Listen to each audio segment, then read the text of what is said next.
So the deal is, guys, is that we have covered old Egypt from the early dynastic period up through the Old Kingdom. And now we're going to talk about the Middle and New Kingdoms. The Middle Kingdom doesn't really have much for us to say, so that's fast. The Hyksos we'll spend a little time on because that's a fascinating period. And then the New Kingdoms is this period, or the New Kingdom is this period of time where you've got probably the biggest advancement in Egyptian culture and power in their ancient period. So let's get right to it. Here is an image that might be worth screenshotting. I'll try to do that and put it up in Canvas for you too. This is a pretty good little layout here of all the different periods of time of ancient Egyptian history through the Romans. So you've got these date ranges, and then in some cases there's some breaks in the date ranges for those intermediate periods that we keep talking about. But archaic, you know, we've already talked about this with the first lecture. Nile culture begins in the archaic period, or that first dynasty, as I was calling it, the Old Kingdom. Then we've got the Middle Kingdom. Then we get the New Kingdom. Then the late periods, from the late period through the Roman period, we're going to cover later. That's a different part of the timeline. And we're not going to cover this yet, I guess is my point. I just want to make sure you understand that we're not going further today in this lecture than the New Kingdom, which has a fairly short time span, about 500 years, and yet that time span is pretty awesome. And well, let's just get to it, darn it. So just so you have this down, the Middle Kingdom is 2040 to 1640. That period of time is peaceful. Okay, I just put it on the slide for you, so I'm just kind of reading the slide. It's peaceful. Royal power is limited and weak. So this is after the first intermediate period, where the early dynasty or the archaic period sort of collapsed a bit, and you had a bunch of different people ruling from different powerful noble families that really didn't have any kind of mandate. There was no like great king of any kind that people respected or wanted to follow. And so although it's fairly peaceful, there's other cultures starting to move into the region. That's going to lead us towards those Hyksos. The kingdom of Kush, which is the Nubian kingdom to the south, is growing in power during this time. Mesopotamia is growing in power during this time under the control of other cultures. You've got the rise of Macedonia happening elsewhere. You've got some big powers building up during this region of time. And at the meantime, Egypt is not doing much of anything. It's trading, its culture still exists. People are going through the motions, but they're stagnant, and the technology, thanks to Egypt living in this bubble, that's a blessing and a curse. Egypt was safe because of geography from lots of invasions early on, but because of that, the Egyptians never had to really develop any real defensive systems, very few walled cities, for instance, and the Egyptian army is really weak, okay? It's weak. So let me talk about that a little bit. First of all, the Old Kingdom, the armies were very feudal. They were kind of these nobles that would bring people together to fight when called for by the king, which is just fine. You know, that's not a very well established system. So if you ever had to go to war against a major kingdom, you'd be screwed if you were in Egypt during the Old Kingdom, because you're not going to have a professional standing army the way that, say, the Mesopotamians did under Babylon, or the Hittites, or even the Assyrians, right? However, Egypt didn't have to worry about this because nobody was attacking. So yay them, except themselves, right? They were fighting each other. Well, the Middle Kingdom, when the Middle Kingdom comes in, you're going to see the kings there developing Egypt's first ever standing army, a trained fighting force that was designed to keep Egypt from falling back into an intermediate period where you've got just lots of fighting between nobles and just chaos, okay? So we don't want to descend back into some kind of dark ages, do we? So what we're going to do is have a standing military and keep the river of the Nile unified under one power. The problem is that these guys, their fighting tactics were ancient, okay? I know we're talking about ancient Egypt, and I just used the word ancient, but I mean the fighting tactics for them was ancient. It was bad, okay? And in fact, these guys are still using copper weapons. I don't know if you've messed with copper much, but basically copper is something that you use for a lot of things, okay? But you do not want to use copper as an actual weapon. A copper sword is heavy, it's badly balanced, and when you hit something with it, it's going to either break or just bend. All right, it's a very soft metal. Copper only becomes something else when you mix it, meaning it becomes an alloy. So if you mix copper with a little bit of tin, about 10% tin, you can make bronze, and that's very strong compared to copper. Or if you mix it with a little bit of zinc, you can make brass. And even that is stronger than copper, although it's a bit more brittle and you wouldn't want to make a lot of weapons out of brass. But man, bronze is something other armies are already using in the Mediterranean region. The Macedonians are using bronze. The Mesopotamians are using bronze. The Egyptians have some bronze if they trade for it, but they're not really playing around with it because, again, nobody's really invaded them, so they haven't had to develop better technology for themselves to use, so they just keep on using copper because weapons are expensive and Egypt is loaded with copper, so having copper weapons for self-policing is easy. They just never thought they would ever get invaded, I guess, and so, of course, what's going to happen is that during this time of the Middle Kingdom, you've got a territory just ready, just waiting for another power to invade, okay? So we're going to get into this thing called a Second Intermediate Period, which is another period where Egypt has kind of loses its way and doesn't have any real good ruling dynasty, all right? And so let's talk about the Hyksos, all right? The Hyksos I find to be fascinating, and I've got a little video for them, which we'll play in just a second. But the Second Intermediate Period, here's what Egypt looks like. Egypt is no longer from the Delta, here's the Med Sea, the Delta all the way down into Kush, all right? Egypt now has been reduced in power. First of all, the Hyksos are a people that come from somewhere not too far off where the ancient Egyptians came from originally, somewhere out of Asia up here. And these Hyksos come down and they've got bronze tools and chariots that they probably picked up from like the Hittites or the Assyrians. And these Hyksos come in with way better technology, and they settle here in the Delta and they start to kind of expand a bit because the Egyptian power of the Middle Kingdom was too weak to stop them. So over the course of a few decades, not moments or years or minutes, but decades, the Hyksos grew in power, and finally the Hyksos took over pretty much all of the northern section of the Lower Nile. Then, while this was happening and the Middle Kingdom was getting weaker, the Nubians simply pushed up from the northern part of Africa, meaning the Kingdom of Kush is what they called themselves, and they expanded all the way up to here. So all that is left of Egypt during the Middle Period is a couple 100-mile stretch right here. And that's it. All right, that is Egypt. They've got one seaport of the Red Sea, but Egypt has lost its access to the Med Sea and has lost its access to the mountain regions where all that gold and copper is of the Upper Nile.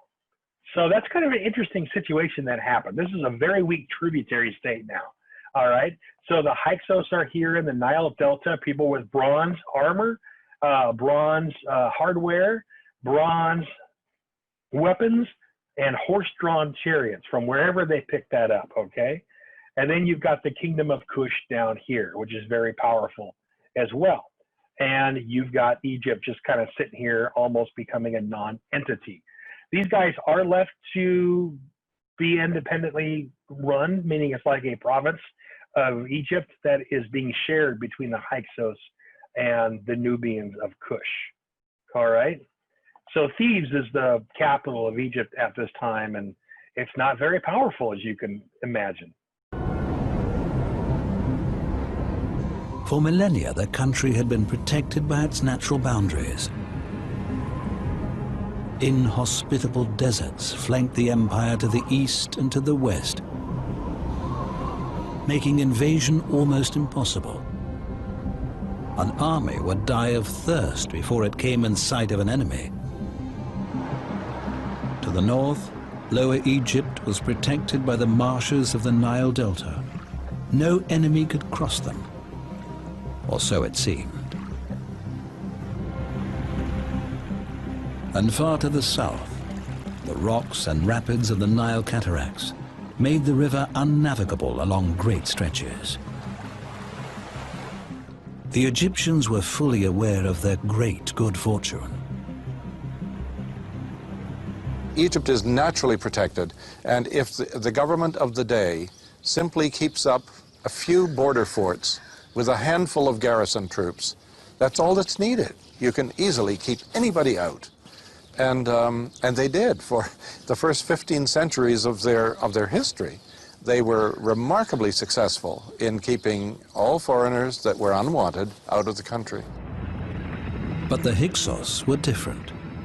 With just one technological advancement, they infiltrated the delta and then went on the attack from inside the country. To speed their invasion, the Hyksos used a new and terrifying weapon, the chariot. With this superior technology, they drove the Egyptian militias far to the south. On and on they rolled. It seemed nothing could stop them.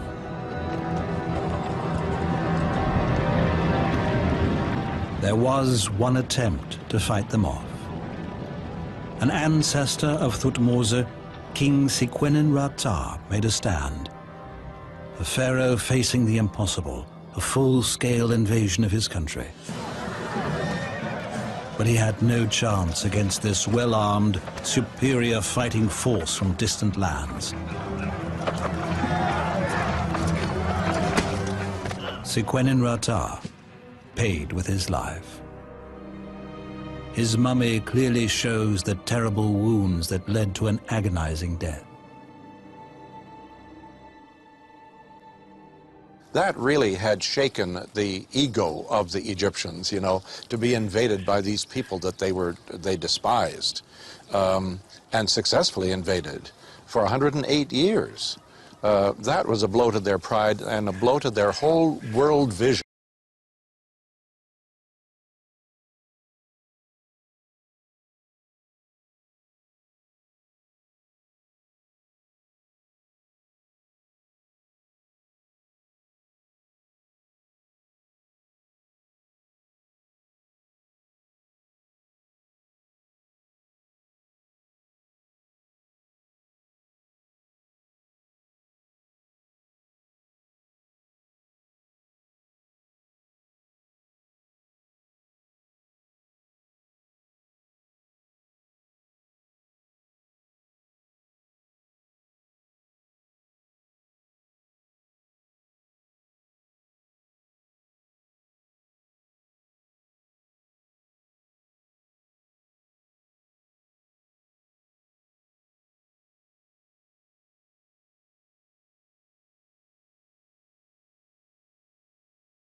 Ahmose was no longer merely the king of Thebes. He was now pharaoh of a united Egypt. The reunification of Egypt is crucial. It means a new beginning. It means that Egypt is back to where it should be, as a unified land under the rule of one king, one pharaoh. It's a seminal moment. It's a beginning moment. There is sometime around maybe 1520 is the opening act in the New Kingdom. So once this happens, once Egypt under Ahmose and his family gain control of the the northern part of the Nile, once again, they can now solidify their power and expand. So this is the period that we know as the Empire of Egypt from Ahmose the First on, for a while anyway, right? So the Egyptians do something interesting under Ahmose. Ahmose is going to expand Egypt and then take over little regions of territory that the Egyptians hadn't controlled yet. And they do this to have basically fallback zones. We call them buffer zones. And so Palestine, Syria, and Nubia are all going to have Egyptian fortress cities built, where the Egyptians can basically help hold off an invasion while the Nile prepares to defend once those buffer zones are crossed. So basically, a buffer zone is something you really want. You want to have those all over the place if you're an empire, because they're your early alert system if somebody is attacking, okay? So they just took neglected settlements and turned them into these buffer zones and put these huge walls around them, right? Because the Egyptians are going to learn from their mistakes, all right? And Ahmose the First is going to be the guy that does it. So that brings us to an interesting character, Hatshepsut. Hatshepsut is further down the timeline, and we just get to her because she's kind of a major name, and we remember her because there's stuff that she built that still exists, okay? So Hatshepsut is a woman who reigned between 1478 to 1458, okay? By the way, women actually had relative power and freedom in Egyptian society. It was nothing like, say, the Athenians or even the Mesopotamians. Women had quite a bit of power. They could even own property. It's just that women in general did not rule. And yet here we are in 1478 with a woman ruling. How did that happen?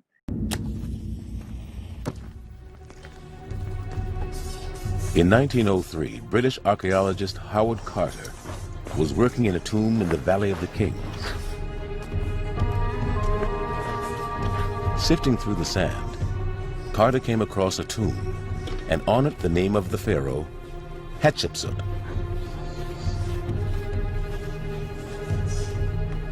Hatshepsut had been wiped from historical records for a very simple reason.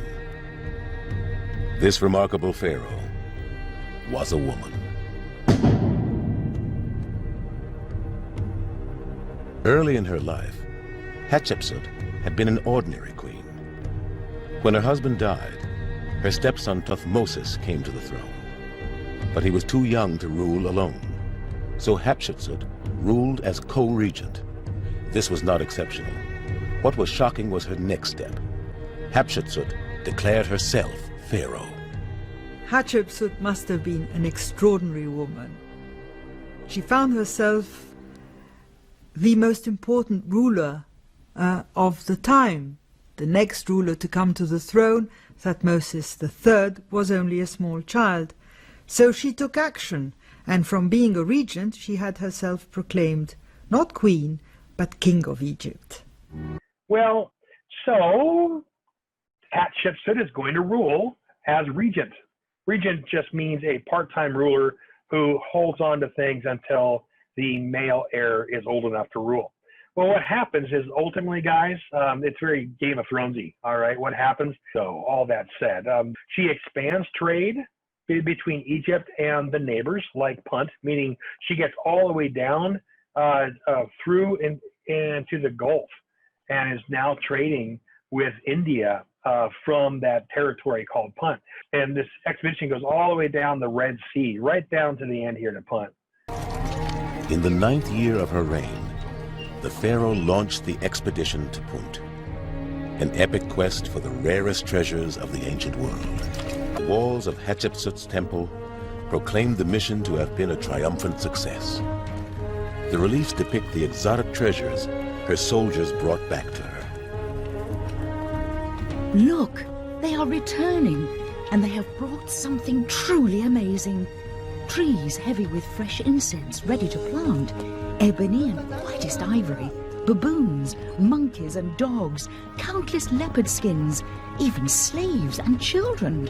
Nothing like this has ever happened to another king of Egypt. The expedition to Punt did more than legitimize Hatshepsut's position as pharaoh. It set her apart as the pharaoh who had opened Egypt and reached out to foreign lands. This trade with Punt gives Egypt so much extra money from all that economy that Queen Hatshepsut is able to expand infrastructure. And so she's going to build all kinds of stuff, right, which was covered under sand but has been discovered in the 18 and early 1900s. So she's going to build more things than, or as many things as Ramses II does. And he's somebody we'll talk about briefly in a second. So this is one of the biggest things she built, was this huge palace complex, massive thing that goes right into the cliff here, right into the mountain. And it's this beautiful complex, which still in some form exists today. You see some of it right here, actually in pretty good shape. Okay, and so this is this huge palatial complex that was, I mean, it's still there. Look at that thing. Let's skip forward, all right. Amenhotep III. This is some ways down in the New Kingdom. Next big kind of name. Look at the date range, 1386 to 1353. Ruled Egypt during the peak of its artistic and international power. Some of that power that was given by Hatshepsut herself and continued on through that family line, and all that trade that has made Egypt even more powerful than ever before. And now we have Amenhotep III, okay? So these guys are a long ways away from those weak days of isolation that they were in when they were the Middle Kingdom, okay? These guys have really grown. So here is where Egypt is under Amenhotep III. And in 1390 BC, there was a new young pharaoh on the throne. His name was Amenhotep, meaning the god Amen is satisfied. His forefathers had led Egypt into battle. Now this young pharaoh. But the world was changing. For centuries, Egypt had been unchallenged. Now Babylonia, Assyria, and Mitanni had emerged, powerful civilizations that could rival Egypt. United, they could destroy Amenhotep's empire.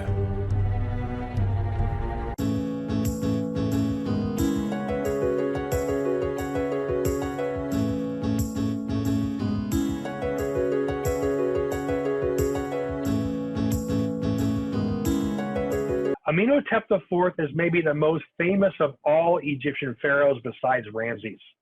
And I'm going to tell you why, all right? So Akhenaten is his chosen name, Akhenaten. There's a reason for that. This is his actual name, Amenhotep IV. Oh, what happens with this dude? He inherits the empire at the peak of its wealth, all right? Starts a religious revolution by turning Egypt into a monotheistic society. He's trying to kind of carry on where his father left off. Instead of just worshiping a new, powerful God that was intended to bring people back into the worshiping of the pharaoh, as opposed to the priests, right? Changing the power balance. What happens is this guy goes off the deep end and does something the Egyptians never expected. And he says, by the way, Egypt now only has one God. The rest of the gods have taken a break. They've headed off. They're gone. They're kaput. In the second year of his reign, Amenhotep IV abandoned Egypt's traditional gods. Even Amon-Ra, the king of the gods, was discarded. His temples were closed, and his priests were evicted. If you want to make a break with the past, you close the temples. You remove the means for these people to use or abuse their power.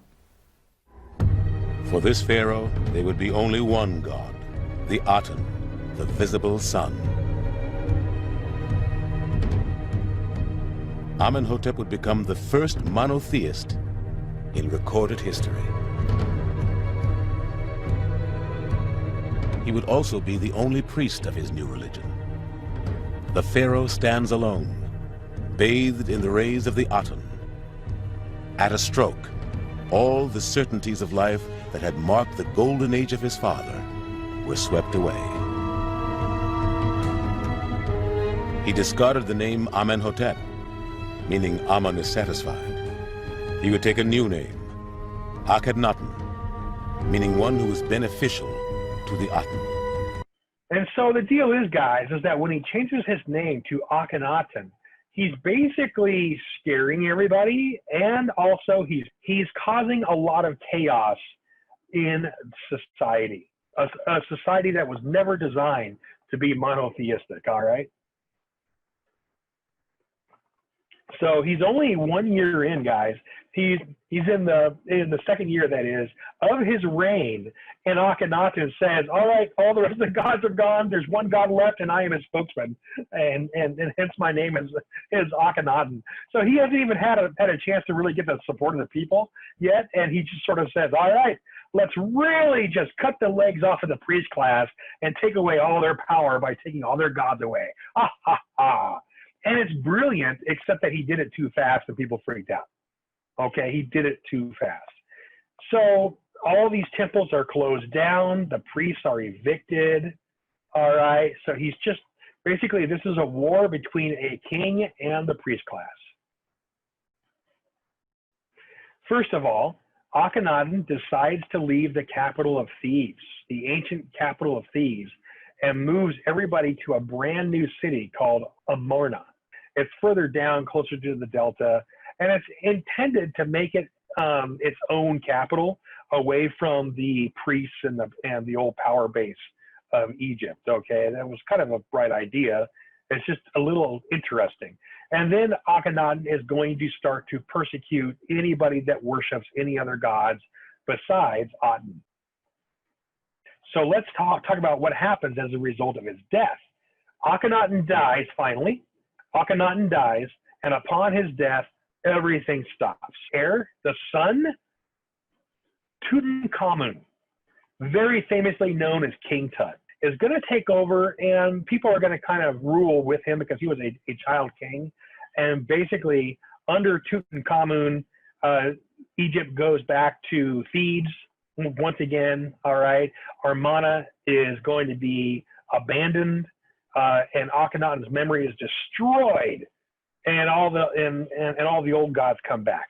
So we don't know much about Akhenaten except that in Tutankhamun's tomb there is some info about him in there. So Tutankhamun, here is his image, beautifully worked gold. All right, 1332 to 1323. He did not rule for very long. He becomes a pharaoh at around age 9 or 10. He dies at the age of 19. Okay, we don't really know how, except that we think it was poison. Dies at the age of 19 so that he can be buried in his tomb, which was just part of a big complex that was built long before. And when he's buried, all memory of Akhenaten and Tutankhamun and Nefertiti are buried under the sand, and eventually they're going to be rediscovered. Tutankhamun would only have been a footnote in Egyptian history if it had not been for the perseverance of a 20th century archaeologist named Howard Carter. In 1922, Carter discovered a tomb in the Valley of the Kings that few else believed existed.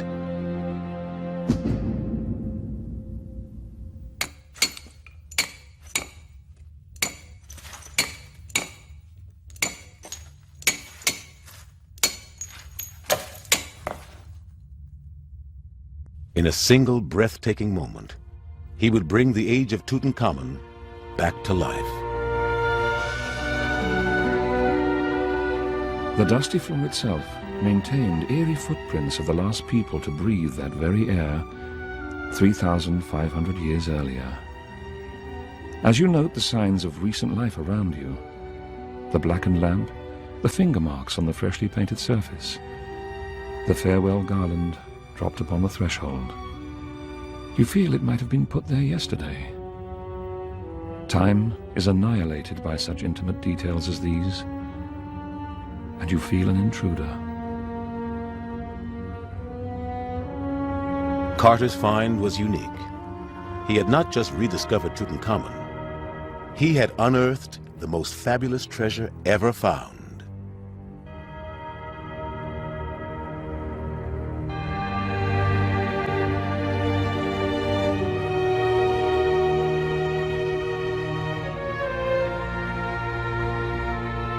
"32,000 objects and vast quantities of the gold of Egypt's empire were buried with the boy king."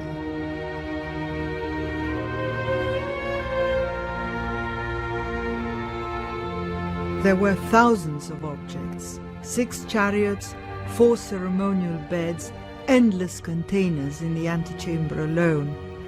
When Howard Carter describes opening the tomb and eventually removing these objects, and it took 10 years to clear the tomb, he actually tells us that they had to rig up platforms above ground in order to avoid trampling on these objects and breaking them.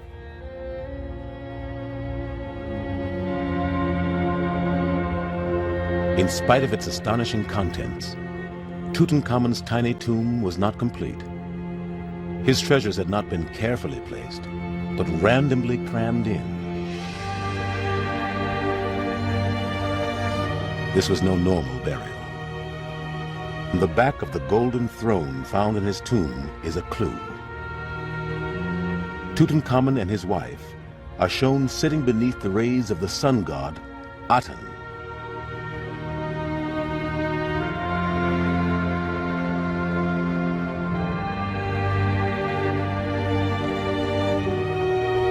Tutankhamun's officials had taken the opportunity to seal away this reminder of his father's reign and the period they found so shameful.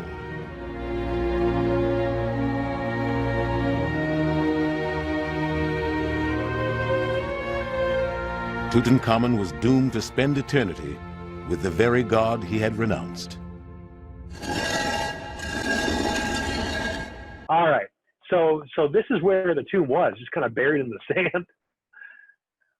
And you've got all these rooms that were unlooted by anybody until the archaeologists showed up and they looted it. But the antechamber, right? You've got the burial chamber, the treasury, and it's just all this amazing stuff, from parts of boats to chariot pieces to relatives to pet dogs and cats to, yeah, they were all killed, to go along with him to the afterlife, to all of his body parts, which are all separately preserved. Just crazy stuff, all right? Just look how beautiful this stuff is, how well preserved. So let's finish up, okay, because we're getting to the end of the Egyptian Empire era. So Ramses II, also known as Ramses the Great, is the last real big name we know in Egyptian history during the New Kingdom. So here we are, 1279 to 1213. He lasted a long time, very long rule. And you notice his face is very different. It looks kind of benevolent. He's got almost a smile on his face. You compare that with Akhenaten, it's a completely different face. I see humor in it. It'd be interesting to meet this guy. Maybe he was horrible and scary, but we just don't have any evidence to show that. Considered one of the greatest pharaohs in history. There seem to be references to him in the Bible. Okay, pharaohs coming after him, calling him the great ancestor. He just did great things for the pharaohs by bringing the priests together to work with him instead of fighting a war against them. Modern scholars, some of them do consider him really good at propaganda. Propaganda is everything, right? And maybe he wasn't the greatest pharaoh. He just had great propaganda. Here's the thing. He built more than any other pharaoh. He did more great works than any other pharaoh. And all those works existed long after he passed away. And many of those works are still around today. So I just, how do you do all that unless you've got some kind of support and power base? I don't know. So great stability in Egypt. So let's look at some of this stuff. First of all, a lot of films, as it says here, connected this guy to the pharaoh of the Exodus, meaning of Jewish people. The Bible, I think, calls them slaves who were living in Egypt. Remember that Egypt was actually in control of the region known as Israel today. And so names like Ramses do come up. We don't have any historical evidence to show that this guy is the same Pharaoh. That films of the 1950s connected between, you know, the Jewish people who were let free from their bondage by Moses and took off. We don't know if it's this Ramses or some other Ramses. All right. Huge external works. Here's what they once looked like. Just like with the Greeks, everything that the Egyptians did were colorful, were painted and beautiful, but all that paint is worn away with time. Right? So here's what it probably looked like. Here's what it looks like now. Okay? But guys, it's still there. All right? So Ramses II dies in 1213. Ramses is going to defeat a number of invaders that do try to fight against the Egyptian empire. Ramses' son, Ramses II, does too. But here's the thing. Egypt is now going to begin over the next few hundred years a decline. They're going to still be powerful, but they're going to be declining. And then between 1200 to 1150 BCE, during that 150-year period, you see the end of Egypt as a powerful culture. Okay, it's going to still exist. It's just either going to be paying tribute or fighting against attack after attack after attack. There's these people called the Sea People that show up. These guys that are artistically pictured here that look either Celtic or Macedonian or something. We don't know where they're from, but there are drawings of them, which are very different from your typical Egyptian depiction of anything. We don't know where they come from or why. There's lots of fascinating theories, but these are all the different people who are migrating peaceably or invading, coming from all over the place. You don't have to memorize all this, but the Hittites have to fight against all these different invaders. You see Troy is on fire here, you know, right? There's lots of fighting that are happening between Iron Age people over here and Bronze Age people over here. The end result, folks, is that this is an era of fighting and strife. That is what an empire is, right? A civilization starts and builds up into an empire, and then over time slowly declines and then collapses. That's just the nature of people. It's a big theme of history, which will take us to our final slide. There's this poet, Percy Shelley, that wrote an amazing thing right about the time where people were going to Egypt to discover things in the sand. I'm just going to read it here. And it's about this big statue of a king known as Ozymandias, who we didn't really talk about, and here's why. Here's the poem. I met a traveler from an antique land who said, 2 vast and trunkless legs of stone stand in the desert. Near them on the sand, half sunk, a shattered visage lies, whose frown and wrinkled lip and sneer of cold command tell that its sculptor well those passions read, which yet survive, stamped on these lifeless things, the hand that mocked them and the heart that fed. And on the pedestal these words appear. My name is Ozymandias, King of Kings.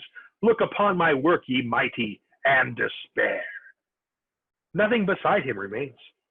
Round the decay of that colossal wreck, boundless and bare, the lone and level sands stretch far away.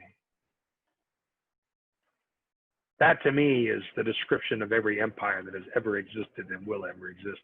It's amazing. All right, guys. See you next week.